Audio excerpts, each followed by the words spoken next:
Hey everybody, welcome back to part 4 of our ongoing series with the guys from the NBA 2K team. We're talking about what it's like to work in the games industry. My name is Chris Sanner from Operation Sports. Let's get started with a couple more questions. So we've heard a lot of things. We've heard you need passion, work ethic. AceDog5 from OS is actually asking, how do you get your name out there? How do you get noticed? He talks about here he's always wanted to work in the gaming industry. He doesn't know how to go about it. I'm assuming this is a he, by the way. I'm sorry if you are a she, Ace Dog. Just like to know how they get their name out there. This is probably a better question for Big Czar, but something that we talked about when I was playing overseas, and it was whatever you're doing. Obviously, we've mentioned you got to be passionate about it, but you got to stay around. There's a lot of guys that kind of put their foot forward, and yet they don't really get the hit that they're looking for, and then they fall off and they die off. We've seen this with the sim community all over the place. You know, since me and Big Czar and stuff have come over to this side, like who's picking that up? Who's the next one? And then it gets kind of tough. You know what I'm saying? You look, and there's of course guys out there, but that's the challenge, is continue with it. Stay the course. Persistence. What about you, Nino? What about you, Czar? I know you work tirelessly. I mean, I remember all of our conversations over the year at OS. I remember your videos. I mean, just some of the greatest stuff ever, really was. What advice do you have? How do you get your name out there? How do you get noticed? I think, thank you, by the way. High quality work, and like OG said, man, it's just kind of staying power. Like, I think some people are into instant gratification. Like, I had videos for a long time before I got noticed, you know, and if I had quit before then, I wouldn't be here. You know what I'm saying? So it's about having the quality and then having the staying power so that, the Wire used the term, have your name ring out. You know, it can't ring out if they only call it one time. You know what I'm saying? So put out outstanding work and just be around, like OG said, because I think more so than any other development studio, we're around. We're all over the place. You know, even when we're not responding, we're reading a lot. A lot of people saying the same thing in every thread, hoping we see it. It gets tiring when you read every thread, you know, and a lot of us actually do that. So just be consistent, put your work out there, and put your best foot forward. There were several times when I was like, man, you know, maybe I should slough off on this video. But I thought to myself, you know, when I put this video out there, it's out there forever. You know, and what kind of work do I want to have out there forever? Well, heck, I wanted my best. And so, you know, that's what we did, because greatness attracts greatness. You know what I'm saying? It's just like what they said with Momentous videos. There was such a clear difference between his videos and everybody else's that we had to watch. You know, and then we just kept on watching. So that would be my advice. Anybody else? Chris, I want to add too. I think if you're like in forums, a lot of these guys, we found them in the forums. What you're posting makes a big difference. I mean, you can't just be there bashing the developer the entire time. You can't just be like, we notice the guys who are out there giving constructive feedback and offering solutions, or saying like, you know, here's how I would fix things, and they give you, they bullet point all the things that are wrong and what they would fix, and it's that, and seeing those names come up over and over again, you get to know like the people, because we're in the forums all the time, so we know the guys to watch out for. Okay, these guys, okay, just ignore these guys. They're always going to complain and do nothing, but then there's these guys who we listen to, and they make a difference in the game, and those guys repeatedly, when we come to that part of our job, saying, you know, we really need someone to fill this hole, and who comes to mind, and then we've done it all the time. Like, oh, the Czar. We got to get a guy who knows plays. We pick up the Czar. So yeah, we've been seeing Czar's videos. We've been seeing Leftosis tools. We've been seeing XYZ DA's giant bulleted list of gameplay fixes and solutions. Yeah, so that's first off on that. It helps you guys, but also, I mean, it helps OS too. I mean, it helps MLSC whenever we have this great content, people posting this, ideas coming out. And that's why we're always there, because OS is literally helping make the game every year. Yeah. So. Yeah, if I could too, I would say that the people in OS have a lot more power than they realize, because we're always in there reading. We don't have to necessarily have a community where you come and sit in front of us for you to have impact. If you're a user that's making sound suggestions, pointing out what's wrong, you got video evidence behind it, that's stuff that's very useful. And truthfully, it's not a lot of people doing it. It's a lot of people saying stuff is broke. It's not a lot of people taking those extra steps. So that's kind of how you separate yourself. I think we could probably count on one or two hands the people that we say, man, these guys are quality posters. Like I could take their post, show it to an engineer, and get something fixed. You know what I'm saying? Or get in the right area to get something fixed. We actually had a question along those lines, Nino, about what like there are several people who have great jobs and they're not looking to work in the games industry, but how could they help? That's one suggestion. Anybody else have anything they'd like to add to that? I mean, yeah, so just be constructive in your feedback. If you have ideas of the game, be coherent, be detailed, and put them out there. And like Mike said, if you're someone that we see consistently, the more good content you put out there under your name, the more likely we are to pay attention to you and the more impact you'll have on the game.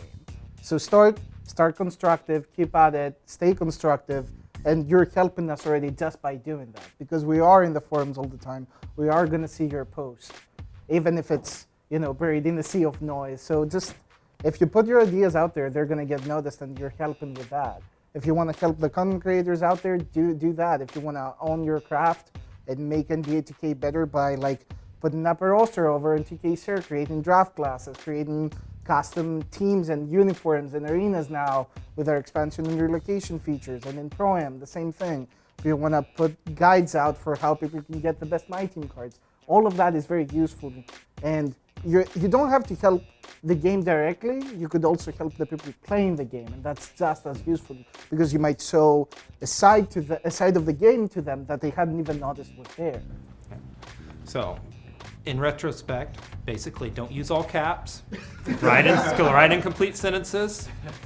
Preferably a form of English everybody here understands. That'll get you a long way. That don't be discouraged if you don't get a response. Something that I thought as a community member was that if a dev wasn't responding to me, that they weren't listening. And I can tell you personally that I see all the feedback, or try to see all the feedback, and we're reading everything. And sometimes we're taking the information you provide to an engineer or another team member, and we're trying to work on that fix. And maybe it's not something that we can talk about or respond to, but we're reading it all and we're talking about it with each other, and we're trying to get all that feedback heard and implemented. So don't be discouraged if you don't get a response from a developer. We are reading it. We do see what you're saying too. So here's one of our final questions.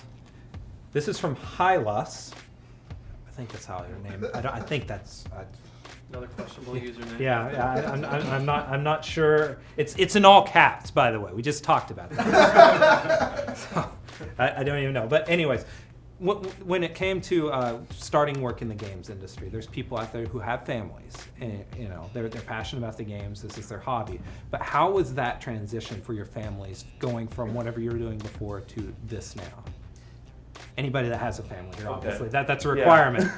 So my family was used to it. Everything I was doing with the game was happening before the family was here. And it just kind of stayed through. I mean, you could say I was probably easily doing 40 hours a week of doing everything that we were doing in the community. So that kind of got replaced with just doing the job. But then again, as we were all talking before, I do this all day and then I go home and play the game more. And then that's kind of when they throw the flag and go, okay, come on, John. We love you, we want to spend time with you. Yeah, but blacktop. I think it can be understated how much support we've gotten through our tenures here, especially during the summer. It's been a world of difference when you have family or a spouse or anything, someone in your life, your parents, your siblings, whatever, to support you through the process. It does get tough, as fun as it is. And I've said numerous times that the worst days here are still good days, but you wanna keep a balance. You wanna keep a work-life balance, and that's extremely important. Burnout is a very real thing. You're not gonna help anyone by overworking yourself to the point where you need to take a week-long break, or to the point where your brain isn't functioning right and you're just breaking more stuff than you're putting in correct stuff into the game. So it's important to keep a work-life balance, and there's no generic advice about families. You need to sit down discuss the realities of what it is like to work in the games industry with your loved ones, and figure something out. But if you pull through, it's immensely rewarding for everyone. Yeah, just for my situation, I took about a $50,000 pay cut of a stable job and moved my family from Chicago to California. And it was not an easy decision, as you can imagine. I had a kid at the time, so it was, sometimes it can be, it depends on your situation, it can be a big move. But like we hope we've communicated to you, if you can find your passion, what you're skilled at, and how that intersects with what people need or want in this world, you can make a career out of it, and it can be very rewarding. So.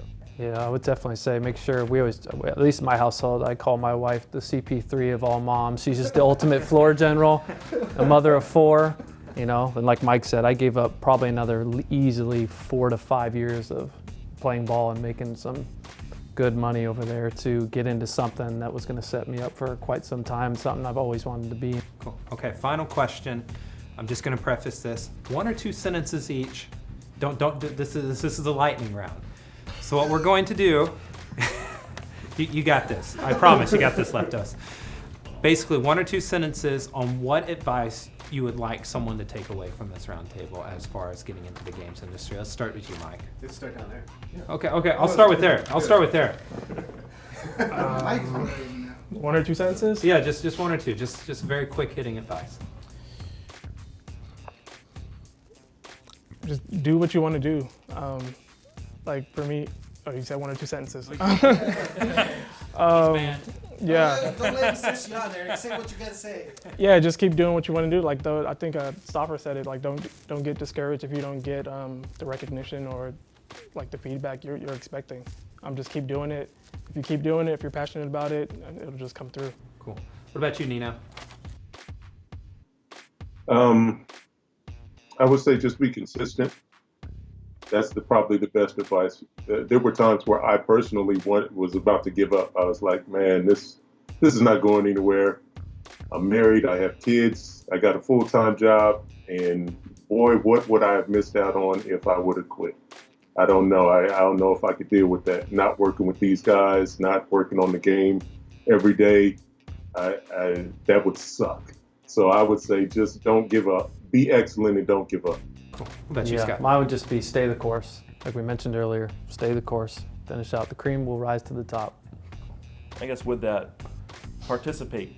You know, it doesn't matter if you're on Reddit or the YouTube comments or Twitter or OS or NLSC or any other NBA 2K community that's out there. Be out there, have your username, you know, try to be consistent throughout all of it so we can keep track of you, because like you guys said, we can identify the people who are awesome in the community, and you build an identity that we can recognize you by. Cool. I get to say this one last time. Screen mic, make it happen. I would just say find your niche. Find what you like the most. Like mine was rosters. If it's video editing, if it's making tools, if it's whatever your niche is, find it and try to be the best at it that you can be, and you'll be discovered. We're looking everywhere, so if you find what you're passionate about and try to be the best at it, you'll be found. Leftos. Nothing ventured, nothing gained. Rejections are tough, be it work rejections, you submit an application and it doesn't work out. The lady you like or the boy you like says, no, I don't like you the same way. But if you never apply, you'll never get the chance of potentially becoming part of this great team and having your life be coming into this every day and making NBA 2K the greatest it can be. Mike, last word. These are really good, by the way. I just want to say, I think mine would probably be just be prepared to work. I think a lot of kids I've met are like, oh, I want to get in games, and then they don't do anything about it. They just play games a lot. And I think you got to be prepared to put in some work, because there's more to it. Yeah. Yeah. So, well, How did you guys, say passion? Passion. you need passion, right? Is that right? Okay, guys, I want to thank you all for joining us. Hopefully, everybody watching this has gotten a pretty good idea about what it's like to work in the games industry, what it's like, you know, the sacrifices involved, and all the other things that you need to work in the games industry. Thank you again for joining us, guys, and we'll see you next time.